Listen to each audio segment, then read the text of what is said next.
মধ্যেই সংস্কার নিয়েও যে ধরনের দ্বিধা দ্বন্দ্ব এবং দ্বিমত তৈরি হয়েছে, তাদের সরকার উপদেষ্টারাও বলছে যে আমরাও একটু অস্বস্তি বোধ করছি কিংবা তাদের কাজে বিঘ্ন ঘটছে। স্বাভাবিকভাবেই এরকম একটা অস্থির সময়ে একটা সরকার গঠিত হয়েছে।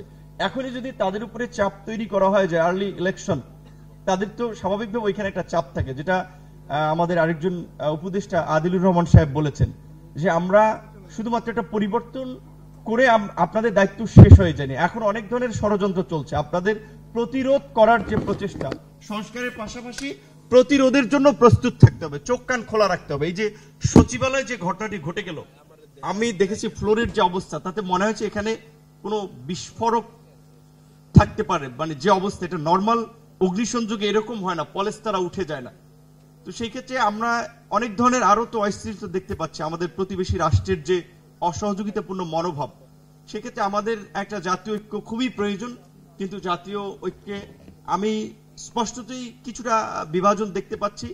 অনেক রাজনৈতিক দলই মঞ্চে এক রকমের কথা বলে, ভিতরে আরেক রকমের কথা বলে, এখানে এক ধরনের কথা বলে, বাট পলিসি লেভেলে যখন তাদের মধ্যে আলাপ আলোচনা হয়, ক্ষমতার ভাগ বটারা কেন্দ্রিক আলোচনা হয়, সেখানে আবার তাদের টোন টিউন আমি ভিন্ন রকম দেখি, শুনি।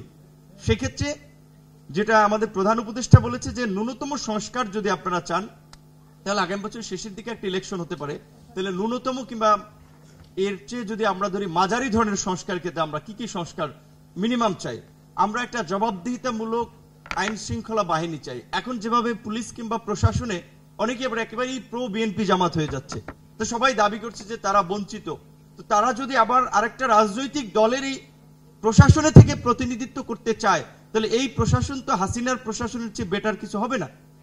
আপনি দেখেন ডিসিএসপি, ওসি ইউনো, দেখেন এখনই কোন ক্ষেত্রে তারা স্পষ্টত বিশেষ কোন রাজনৈতিক দলের পক্ষে অবস্থান নিয়ে নিচ্ছে। এখন ইন্টারিম গভর্নমেন্ট যদি তাদের অবস্থানটা এটা হয়, 1.5 বছর যেতে কিংবা 1-1.5 বছর পরে ইলেকশন হলে তারপরে কি হবে? এই প্রশাসন দিয়ে আপনি জবাবদিহিতামূলক ব্যবস্থা কিভাবে আশা করবেন, কিভাবে জনবান্ধব কর্মকাণ্ড আশা করবেন? সে তো আবার ওই আগের যারা ছিল আওয়ামী লীগকে খুশি করে তাদের নেতাদের সাথে দফারফা করে তারা প্রশাসন চালিয়েছে, সামনের পরিস্থিতি তাই হবে। বছর শেষের খুশি নগদে হবে বেশি। নগদ পেমেন্টে নির্দিষ্ট ক্যাটাগরির কেনাকাটায় 300 টাকা পর্যন্ত ক্যাশব্যাক। কিন্তু এই আমলাতন্ত্রের সংস্কার ছাড়া জবাবদিহিতামূলক কিংবা জনবান্ধব প্রশাসন সম্ভব নয়। নির্বাচনের প্রশ্নে 91-90 কথা ধরেন, 3 জোটের রূপরেখা ছিল, 2 দলই ক্ষমতায় ছিল, কেউ কি রেখেছিল কথা? রাখে নাই।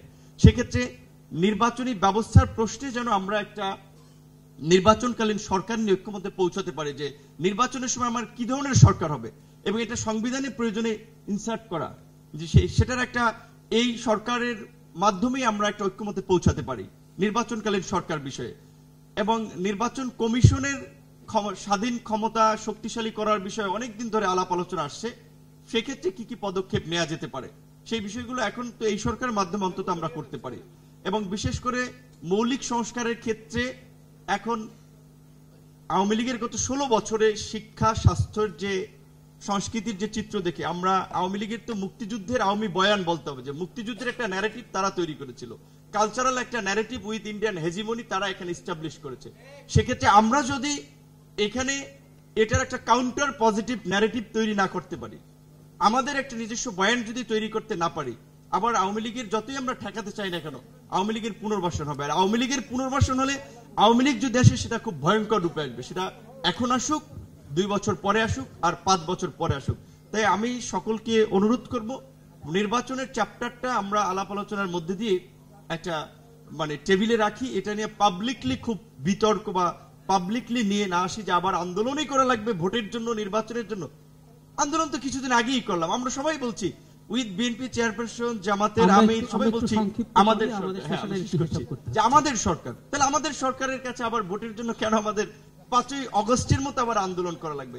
এই দৃষ্টিভঙ্গি পরিবর্তন করে এখন জাতীয় ঐক্যমত্যের ভিত্তিতে সংস্কারটা করা আমাদের জরুরি।